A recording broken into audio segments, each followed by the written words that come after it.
I can remember working at the South African Reserve Bank many years. It was in the 1980s. And Louw, he was on a visit to the South African Reserve Bank one day.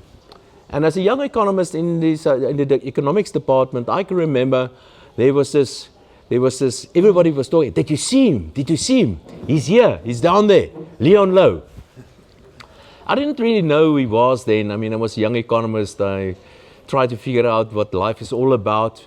Later on, I gradually started to understand who Louw is, and I started reading a little bit more about him.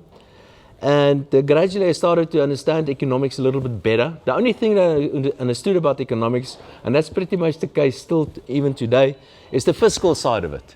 So I analyzed the fiscal accounts, and when I started working in the financial markets, whenever somebody asked me about inflation, for example, I'll try to figure out how the fiscal accounts will impact on that.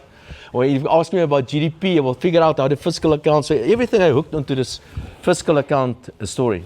But I started following Louw, and gradually I started to understand economics a little bit later, and I started working in the financial markets. And then one day I got a call. I got a call from Louw.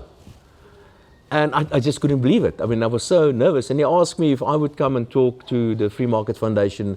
I think it was about the budget. I can't remember. I think it was a budget, if I'm not mistaken. I was coming from the airport that specific day, and I was a bit late, and a friend of mine, he was driving, and I really pushed this guy.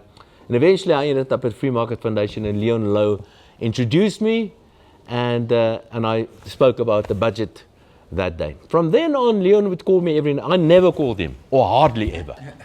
I mean, I simply did not have the guts to call him. I mean, I never called him. But he would call me every now and again to ask one or two things. And believe me, nothing ever about the ideologies or anything. Some technical questions, perhaps, about this and that and the other, but never about real ideologies or philosophy or anything about that. And that's how I got to know Louw.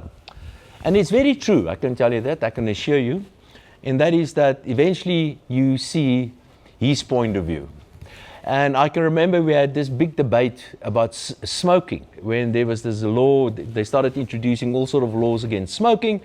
And I told him, I think that's one of the few times that I called him, because he was kicking up a big fuss in the press about these laws are bad and wrong. And I called him and said, listen, come on, you've got more important things to do. Why worry about smoking? You're not even a smoker. And they said, but that's what's important, because if you let go on one of these very important principal things where you allow people to decide for themselves, then eventually you will slip on other more important things as well. So that's how I knew Louw for many years, and it's been a really a wonderful journey for me, Leon, to learn from you. So, and I want to ask my first question to you, and I know everybody's going to ask you when you started turning, what's it, left or right or pink or blue or whatever, when you started turning into becoming can I use words like a libertarian, free market supporter, freedom lover? And I can remember, I grew up in the rural areas in South Africa, and we were taught about a number of things, a number of very scary things out there. And one of those scary things was the red scary thing, communists. And I asked at school, I can remember many times about what is this thing called communism? No, they're the bad guys. So I never knew why they were bad. And when I went to university eventually, and I started reading whenever I could get the opportunity, the literature was very scarce. You couldn't get it, it was banned. And when I got the opportunity, I could take communism as an elective at university, and that's what I did. And I had to get special permission to read some of these books.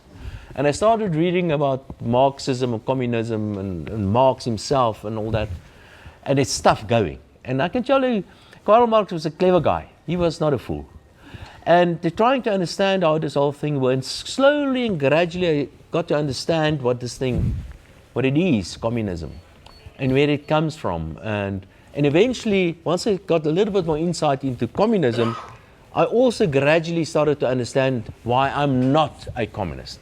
Now, this is what the discussion is about tonight. I would love to talk about communism. But gradually, I started to understand why I'm not a communist. But why that was so important for me then is because if you understand where the origins of these ideologies, where it comes from, and you understand a little bit about the history, and you can understand where the ANC comes from, then you can understand why the ANC was convinced that this ideology called communism or socialism or whatever you want to call it, why that appealed to them then. Because it's a context thing. And the idea that really, I think, resonated with the ANC then was this idea of exploitation, labor exploitation. And that's why we have what thinks that it makes sense today, because that's where they come from.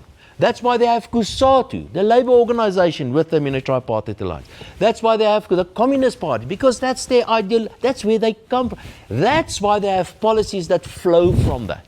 So the ideology to start off is wrong. The policies are wrong.